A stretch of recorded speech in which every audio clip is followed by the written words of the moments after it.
primeiro exercício que todo estudante de iconografia faz aqui no ateliê é o exercício que foi estabelecido pela Helene Yankov, que é professora do ateliê de iconografia Saint-Luc de Paris, e ela deu aula durante 40 anos e percebeu que os alunos precisavam treinar certos tipos de pinceladas, né?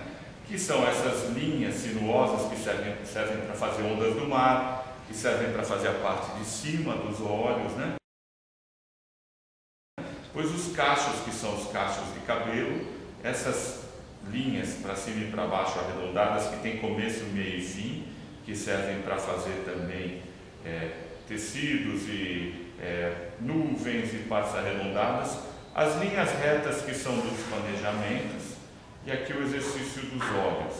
Então esses são os traços típicos da iconografia, necessários para todo bom iconógrafo. Quem souber fazer bem isso, tiver a mão bem adestrada, consegue fazer bem o trabalho de iconografia. Então todo aspirante a iconógrafo começa inicialmente por esses desenhos. Faz centenas de vezes os trabalhinhos, né? Desenhando essas formas, que são formas simples, porém às vezes sofisticadas, porque exigem um certo controle do pincel. Apoia e retira, apoia e retira. Assim faz.